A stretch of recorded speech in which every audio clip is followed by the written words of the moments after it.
Right then, hey guys, what's up? It's the Culture Detective here, investigating your favorite albums, and today I am making my 900th YouTube video. It's crazy, but it's true. 900. That is a large number.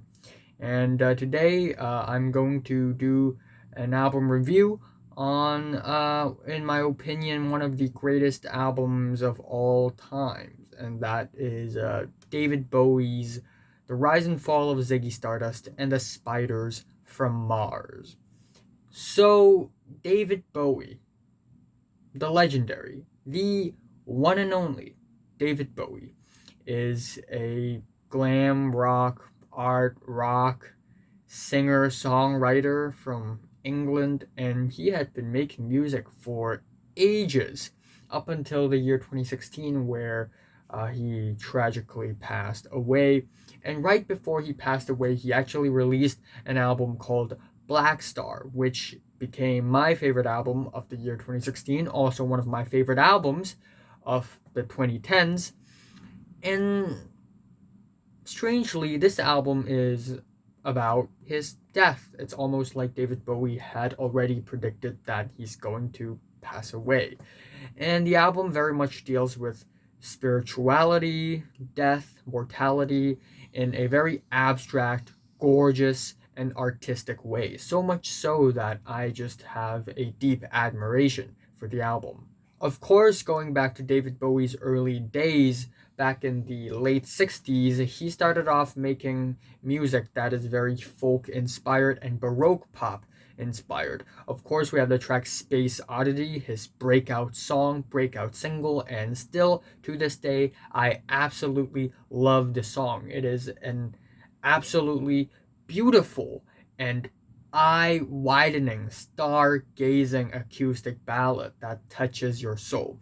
And of course, we have tracks like Heroes, which is often regarded as David Bowie's best song, also one of my favorite songs of all times.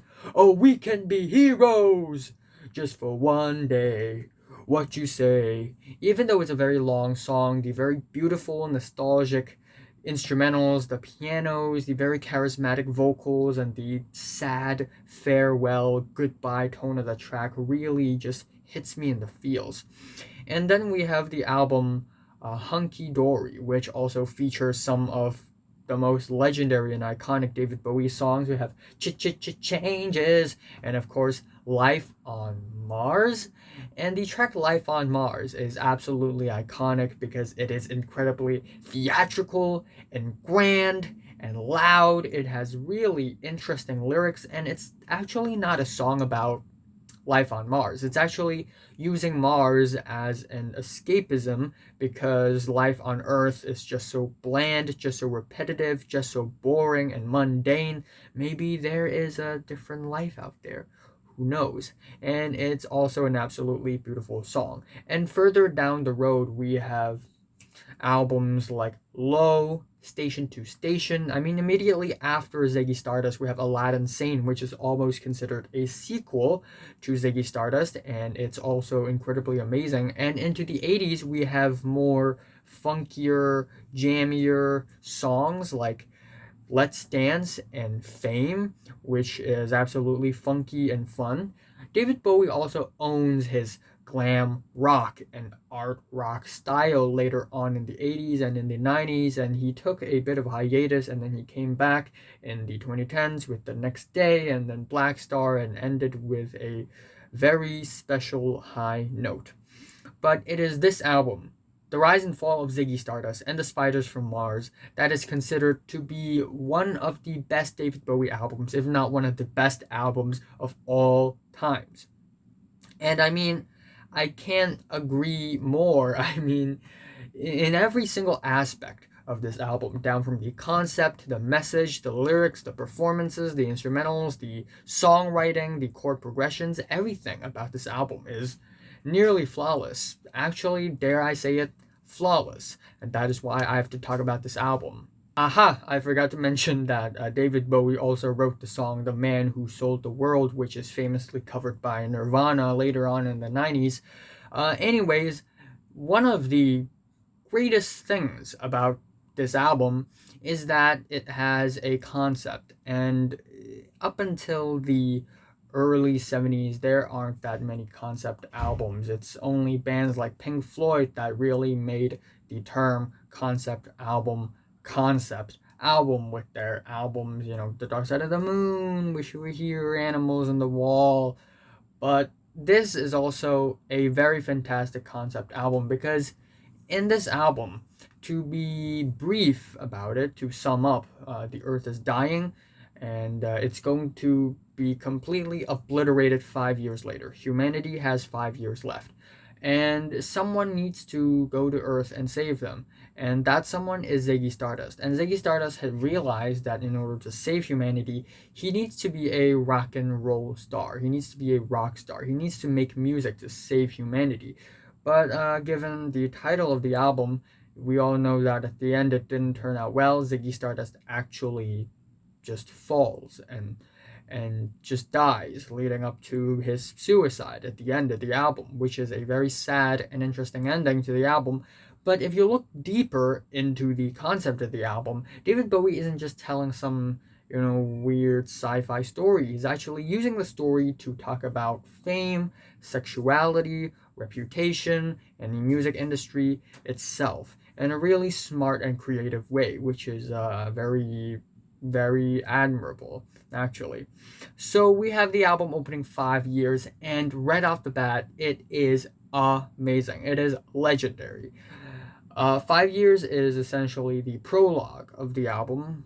Earth is dying, and David Bowie, or whoever he's portraying as the protagonist of the song, is just very shocked and saddened about the news that the Earth only has 5 years left, and he has a nostalgia, and he misses the things that he used to own, like toys and the TV, and he would describe imagery like a cop kissing the feet of a priest, which made a queer throw up.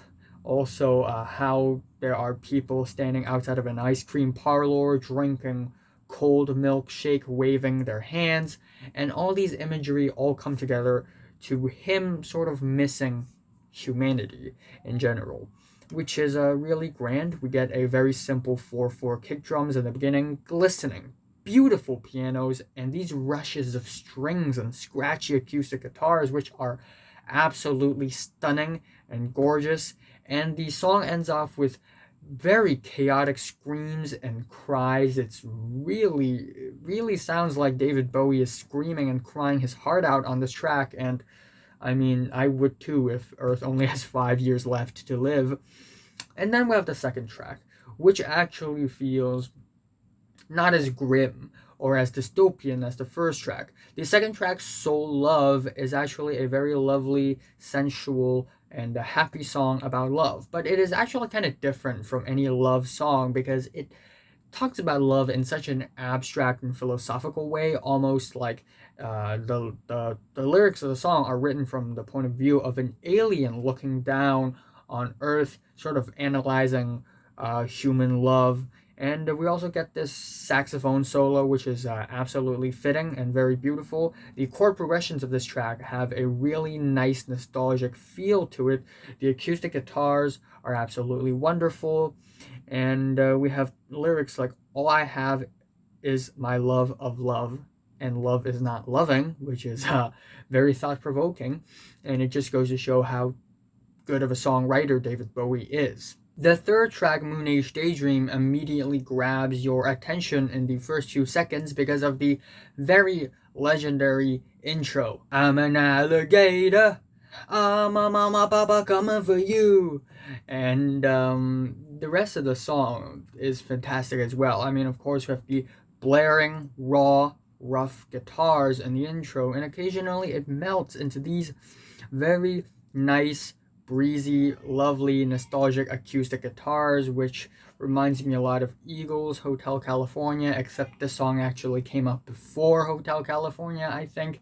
So, David Bowie, very influential indeed. And we also have lyrics saying that Ziggy Stardust identifies himself as a space invader, but also a savior of the earth, of humanity, and how, keep your electric eyes on me. Like, Ziggy Stardust really knew that he had to be a star, he had to be someone famous and someone who can inspire and influence the whole world in order to save humanity, which actually sort of gives us a peek into the real narrative underneath the album, that is fame. David Bowie's commentary on fame, the desire for fame, how fame actually brings you down at the end. And the guitar solo is fantastic. The psychedelic effects on the vocals are creative as well. And we get all sorts of instrumentals on this track. I mean, horns, flutes, the strings, they all come together in a very beautiful and homogeneous way. The next track, Starman, is also absolutely iconic. It is essentially a very grandiose, spacey, stargazing rock hit. And this is the song where Ziggy Stardust really tries to save humanity by being a star. And this is also one of the many, many, many instances where David Bowie makes a reference to a star or space, all the way from Space Oddity to Life on Mars. We have Starman here, we have Lady Stardust, and we have a track later on the album called Star. I mean, even at the end, we have Black Star. But Starman. There's a starman waiting in the sky. It's a really legendary hook, really legendary melodies. And we also have lyrics like Let the Children Boogie, like David Bowie or Ziggy Stardust really thought that his music needs to also save the children because they are the future of the world. So, the ambition is there. And I just love how iconic this song is. And overall, it's another amazing hit from the album. The track It Ain't Easy, probably my least favorite track on the entire album. Doesn't mean it's not good though, it's still really great. This song feels like something the Beatles would have written in the late 60s as a hard rock song, but actually this song is an acoustic cover of a Ron Davies song, which used to be a very quiet, folky song, but David Bowie's rendition of this track is a hard rock song with yelpy vocals. Actually reminds me a lot of Robert Plant from Led Zeppelin. And I mean, the choruses, the verses, they're both really fantastic, and maybe not one of the more powerful and one of the more iconic tracks on the album. I still think it's pretty good. The track Lady Stardust, amazing. I was absolutely shocked when I first heard the song. The song is not loud or anything. It's one of these slower, more low-key songs on the album, but it's so goddamn beautiful. The pianos on this track, they are sparkling. They are glistening. They are so gorgeous. The chord progression on this thing, like, for one bar, it seems very uplifting and positive, and then the next bar seems very sad and soulful and sorrowful, and then bar by bar it just gets up and down in a really just beautiful way. And also we have lyrics like David Bowie talking about how the people are staring at this person's makeup and saying how this person is singing on a stage, singing songs about the darkness and disgrace. And a lot of people speculate that it is actually a reference to Mark Bolan, another contemporary, singer-songwriter of the glam rock variety during the early 70s, alongside with David Bowie. And this track is actually really thought-provoking because given that this track is released in the early 70s, where people are still not too accepting of the queer culture, the punk culture, wearing makeup on your face, gender bending, breaking rules, wearing strange outfits, singing songs about things that are nasty or inappropriate, like sex and drugs or violence and actual issues that people and humans are facing. And this track sort of comments on it, on how people thought that's weird. And even though nowadays it wouldn't be weird, I mean, thousands upon thousands of rappers would brag about money, brag about bitches, brag about, drugs and everything. I mean, rock stars, pop stars sometimes do the same as well. But back in the early 70s, it's nuts. And the way David Bowie addressed it is genius, and I do agree that people need to really have an artistic breakthrough. The track Star is also pretty amazing with its jumpy, jaunty, bluesy pianos. And on this track, Ziggy Stardust thinks that it is very important for him to become a rock star because he really can't be anything other than a rock star. It's almost like he needs to mutate into a rock star, and he couldn't fall asleep at night, and he couldn't fall in love all right if he wasn't a rock star. We have a very grandiose chorus on this thing. The flutes on this track are absolutely beautiful, and the hook is very immediate, and we also get lots of vocal layers, which makes the track very saturated. The ending sort of slows down. In a way, it's actually really creative, and again, back in the early 70s when song structures are still not really all that experimental, still very linear. David Bowie is one of the pioneers of glam rock and punk rock, actually, which moves over to Hang On to Yourself, which is pretty much a borderline proto-punk rock track before punk rock became a real popular thing, I guess, before the Clash or the Sex Pistols or even the post-punk, the Joy Division and the Wire would hop onto the scene making punk music, or maybe even harsher music like Black Sabbath. We have a precursor here, we have a trailblazer here, because Hang On to Yourself, it has this really nice, playful, jammy, punky guitar riff, which is very influential. And this song is essentially about making love. Ziggy Stardust making love with, I guess, a prostitute, and how this is the beginning of the fall of Ziggy Stardust. And this is also another glimpse into how fame brings a person down, because a person can easily abuse fame and use it to, I guess, obtain your own personal pleasure. And a lot of artists nowadays actually talk about this stuff as well. We have Kendrick Lamar back on To Pimp a Butterfly talking about, abusing fame. I mean, even Kanye West would sing about it. And we also get the hushed vocals on this track, which really perfectly pairs with the very playful guitars and overall fantastic track as well. Then we have another iconic song, the legendary title track of the album, which is actually a very welcoming track, but also it has a tinge of sadness because it is on this track where we start to witness his fall, his actual fall. And we have this track, the lyrics saying how Ziggy Stardust had gone too far and how fame had poisoned him and inflated his ego, and how he is slowly losing his popularity and losing himself because of so much fame. And the key change during the choruses, they are sad and beautiful. And again, the performances, I have to mention it, the performances, they are genius. They are brilliant.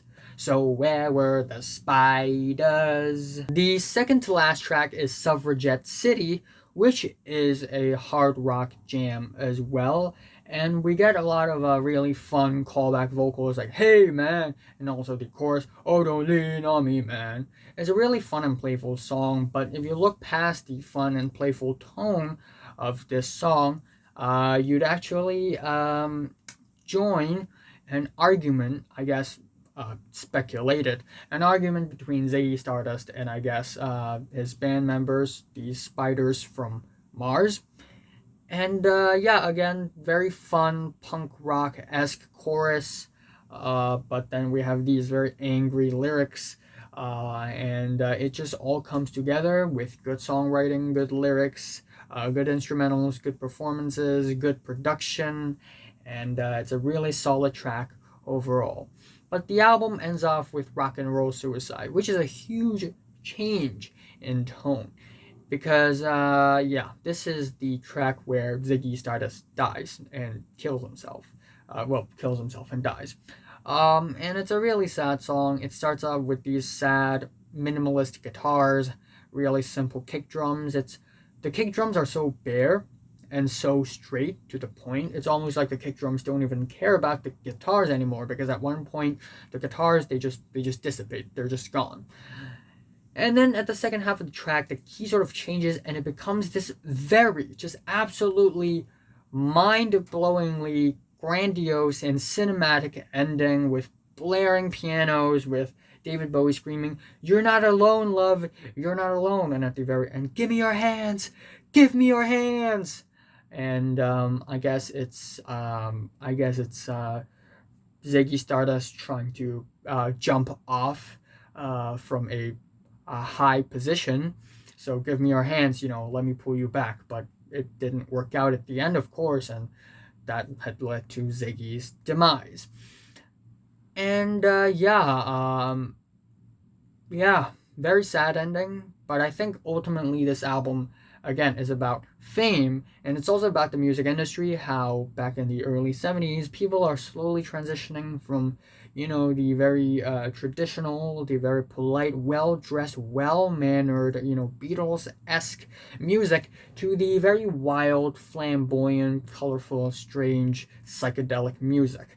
And this change had led to a lot of skepticism and criticism that David Bowie or his contemporaries never really wanted to receive. And of course, on top of that, we get amazing performances, beautiful, beautiful pianos, amazing layers of instrumentals of flutes, horns, strings all together, vocal layers. The performances by David Bowie are eccentric, iconic. The chord progressions and the hooks on this thing are pretty much golden, and I really enjoy this album from front to back. I'm gonna say this: not a single album in the world is perfect, but this, come on, this is nearly perfect. If I can ask for one thing, that would be, I hope there would be a little more versatility in the album. But come on, it's the early 70s. It's 1972. You can't ask for much versatility when the music industry isn't really this creative. But still, I love this album. I think it's one of the best albums of all times, incredibly influential, incredibly impactful. My favorite track on the album is, I really don't know. 5 years, I guess. My least favorite is It Ain't Easy. I'm giving David Bowie and the Resin Full Ziggy Stardust and the Sparks from Mars a 10 out of 10. Yes! So have you listened to this album from 1 to 10? How much you rate it, like if you like it, and subscribe if you want more. And thanks for watching. Highest rated album of my channel so far in the 3 years of this channel's running. So, record broken.